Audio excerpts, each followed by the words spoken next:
टिपकाई गुरुदेव कालीचरण ब्रह्म फरायसालिमाया फालिदों आगु रंजालि बैसागु फोरबो।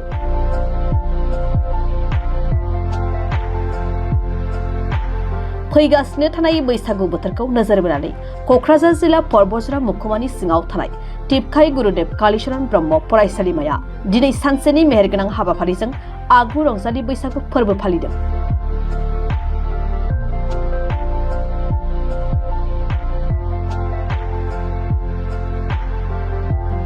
आगु रंजालि बैसागु फालिनायजों उन्दैफोरा गेदेरफोरखौ खुलुमना मान होनाय आरो गिदिरफोरा उन्दैफोरखौ बोर सारस्रिनाय मोनसे समायना थासारिखौ नुनो मोननाय जादों।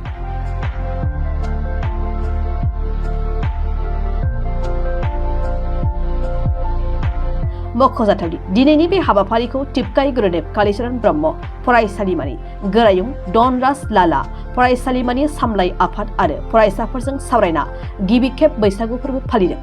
लोगोसे फरायनाय हारिमु समाजखौ मोजां गोजौ बिथिंजों लांनो थाखायनो बे मेहेरगोनां हाबाफारि लानाय जादों आरो बे मेहेरगोनां हाबाफारिखौ बेखेवनानै होयो फरायसालिमानिनो बिबुंगोरा आसुद गयारिया आरो बे हाबाफारियाव गाहायालासि महरै बाहागो लाफैयो फरायसालिमानिनो सामलाय आफादनि आफादगिरि बिभीषण ब्रह्मजों लोगोसे बाहागो लाबावो समाज सिबियारि अमर चन्द्र ब्रह्म, टिपकाई सिनियर सेकेन्डारि कलेजनि गोरायुं प्रदीप कुमार ब्रह्म, फरायसालिमानि बिबुंगोराफोरजों लोगोसे बे फरायसालिमानिनो गासै फरायसाफ्रा बाहागो लानानै साबना हामना खुंफुंनायखौ नुनो मोननाय जादों।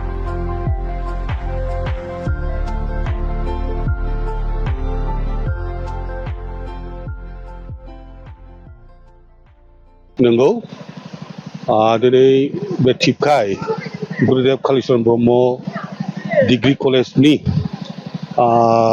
फोरोंगिरि बिथांमोन लेक्सारारफोर आरोबाव फरायनाय गासै फरायसुला फरायसुलि बिथांमोनहा खौसेयै सफैबाय थानाय बैसागुखौ दिनै आगु बैसागु होननानै बिथांमोनहा फालिदों। बेयो जोबोद मोजां जादों।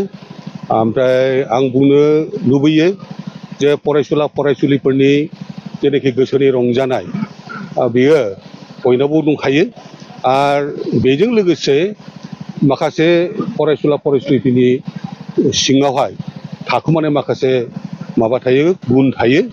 बेफोरखौ बेरखांहोनायाव जौगाहोनायाव बेबादि फोरबोफोरखौ खुंनायजों लोगोसे मोसानाय मुसुरनाय बेवहाय बाहागो लानानै बिथांमोनहा बेखिनि खाबुखौ लानो हायो आरो। दा ओंखायनो बाव जिहेतु कलेजनि फरायसुला फरायसुलिजोब साफ्रोमबो रोंगौ रागौजोब, बेनिखायनो बिथांमोननि जेनाखि हास्थायनाय बियो खुब गोरलैयै जाफुंगोन होननानै आं सानदों। बिथांमोनहा फरायनायजों लोगोसे गाव गावनि रोंगौथिखौ गुबुन गुबुन आयदायावबो दिन्थिनो थाखाय नाजानाया जेब्लायबो थानांगौ, आं बेखौनो खावलायो। गोदोनि बैसागु आरो दानि बैसागु मा रोखोम फाराग?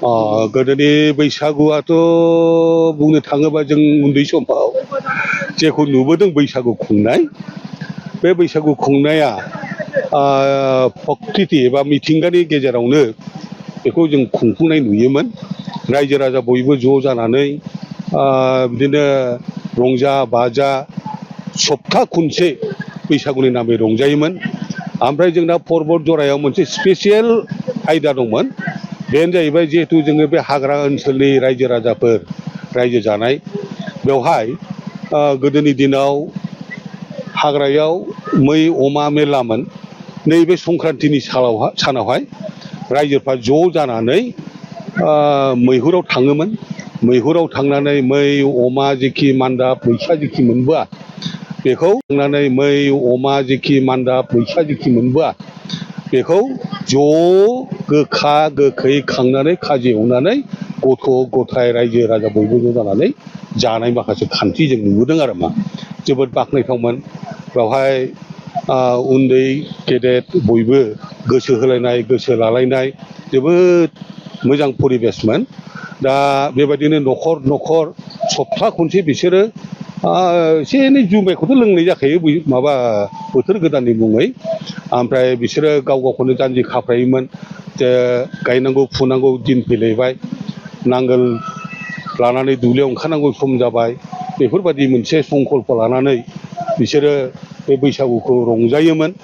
ओमफ्राय बिनि गेजेरावनो माखासे बिथिंखौबो जों नुनो मोनो आरो मा बे बैसागु रंजानायजों लोगोसे गोसोनि हास्थायनाय दुखु दाहा जाफुंनाय जाफुङै बेफोरनि दुखु सुखु बेफोरखौ लानानै गोबाङानो मेथाइ खननानै फोरमायोमोन मोसायोमोन।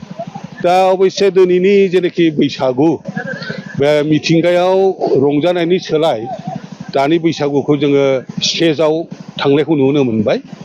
ओमफ्राय स्टेजाव बे बैसागुखौ खुंनायाव गोबां थाखा फैसानि माबा फैयो प्रश्न फैयो। आगोलनि बैसागु खुंनायाव बेबायदि थाखा फैसानि खुनु प्रश्न फैयामोन। दिनैहाय स्टेजनि जेनाखि बैसागु खुंनाय बाव सासे आर्टिस्टखौ लिंनानै लाबोयोब्ला बेनो गिदिर अंखनि रां हरनो गोनां जायो। बे दिग गैया रायजो राजाफोरनाव एखमबा एखमबा जोङो सान्दा बान्दा खांनाय बिहुनि नामै आरो बे सान्दा बान्दा खांनायाव बायदि रोखोम जाथाय जालांनाय बेखौबो जों नुनो मोनो आरो मा। दा जाय हक गोदोनि जेनाखि बिहु बा बैसागु खुंनायमोन बेयो खुब सिम्पोलमोन आरो मा। दानिया एसे जाकजमकता जाबाय खारन दानि मुगाया जान्त्रिक मुगा जाहैबाय। बाव दामनाय देनाय मोसानाय मुसुरनाय आधुनिक मुगानि आधुनिक रोखोमै जालांबाय आरो मा। मोजां सेथि रंजालि आगु बैसागु फोरबो फालिनाय बेयो दिनैहाय जिकेबि फरायसालिमानि गासै फोरोंगिरि गासै स्टाफ आरो गासै स्टुडेन्टफ्रा ज' जानानै बेखौ लानाय जादों। माने लानायनि मेन उद्देশ্যआनो बेनो फैगौ बोसोर गोदानखौ मोजाङै मोजां जों सिगांग्रो बरायनायजों लोगोसे जोङो जे फैबाय थानाय समाव जोंनि फरायसाफोरखौ फरायसुलिफोरखौ माबोरै जोङो माने इनकारेज खालामनो हायो बेनि सायाव नोजोर बोनानै आरो फारसेथिं जोङो फरायनायजों लोगोसे गावनि राव हारिमु आरो फोरबोफोरखौ बोरैहाय लांफानो हायो बेफोरखौ नोजोर बोनानै बे आगु बैसागु फोरबोखौ दिनैहाय जोंनि फरायसालिमायाव जोंनि गोरायुंनि पारमिसन लानानै खुंनाय जादों। दिनै नोंथांफ्रा मा मा आयदाफोर लानानै दिनै खुंफुंदों हाबाफारिखौ? बे आयदायाव जोङो ओरैनो सिगाङाव जोङो वाल मेगाजिन इन्जुर लाइसि बेखेवनाय बे हाबाफारिखौ दहाय फुङाव मावबाय। दा इन्जुर लाइसि बेखेवनाय हाबाफारिनि उनाव जोंना बेयाव माखासे आलासिफोरनिफ्राय बिबुंथि लाखिनाय माने बे फ्रि बैसागुखौ मानो खुंनाय जायो मानि सायाव मानो बेनि सायाव बिबुंथि लाखिनाय। दा बे हाबाफारियाबो जोबनानै थांबाय आरो बिनि उनाव जोंहा बैसागु बिबुंथिनि उनाव जोंहा सनमान लानाय हाबाफारि दंमोन। उन्दैया गेदेरखौ सनमान लानाय आरो गेदेरा उन्दैनो बोर होनाय बे हाबाफारियाबो जोबनानै थांबाय। आरो दायो जोंहा मोनसे बे फरायसालिनिनो डिपार्टमेन्ट वाइज मोनसे बैसागु एबा बिहु मोसानाय माने कम्पिटिसन हाबाफारि दङ। बे हाबाफारिया जानो थांगासिनो दं आरो बेखौ जोबखांनायनि उनाव जोङो मोनसे हाबाफारि दंबावो। बे कम्पिटिसन जोबखांनायनि उनाव सेलेक्सन जाखांनायनि उनाव आरो जयै खेबसे फ्रि माने उदाङै बैसागु मोनसे खननानै गावनो खुगाजों खननानै आखाइजों दामनानै मोसानाय मोनसे हाबाफारि दंबावो। फ्रि माने उदाङै बैसागु मोनसे खननानै गावनो खुगाजों खननानै आखाइजों दामनानै मोसानाय मोनसे हाबाफारि दंबावो। जों बेखौ खालायगोन आरो बिनि उनाव जोबथारनायाव जों मोनसे बोसोर गोजामनि गोखा गोखैखौ जयै खांनानै माने जानो नागिरदों बा जानो थाखाय संदों। बेखौ जोबनायाव जानायनि हाबाफारि लादों आरो उननि समाव बेफोरबायदि हाबाफारिखौ नोंथांमोना उननि समाव जोङो निस्सय खुंगोन आरो बिनिफ्राय साबसिननिफ्राय साबसिन मोजांनिफ्राय मोजांसिन जोङो बेखौ खालायलांनो सेस्था खालायगोन। जिहेथु जोंहा बैसागुजों जोंनि बर' हारिया रिलेसन दं आरो बे बर' मेजरिटि जायगायाव थानाय मोनसे फरायसालिमा। दा जों बे फरायसालिमाखौ लांनोबा जोंनि गासैबो फोरबो जोंनि बर'नि जाथिनि गासैबो मावनाय दांनाय कालसारखौ लांफाजोबनाया जोंनि गोनांथार। बेजों लोगोसे बिभिन्न जाथि जनगोष्ठियाबो जेन' जोंजों माने इनभल्भ जानानै बे फरायसालिमायाव मोजाङै सोलिलांनो हायो बेखौ जों नोजोर बोनानै बे प्रग्रामखौ बोसोरै साबसिननिफ्राय हामसिन खालायलांनो जों नाजाबाय थागोन। दा गुबुन गुबुन हारिनि सुबुंफोर बिथांमोना दिनै नोंसोरनि बैसागु फालिनायाव जे बाहागो लादों। निस्सय जों खावलायनाय बायदि बिथांमोना बिराद मोजाङै बाहागो लादों आरो बयनिबो गोसोआ बिराद मोजां दिनै आरो बिथांमोना बिराद एक्साइटेडमोन जे बे प्रग्रामनि थाखाय।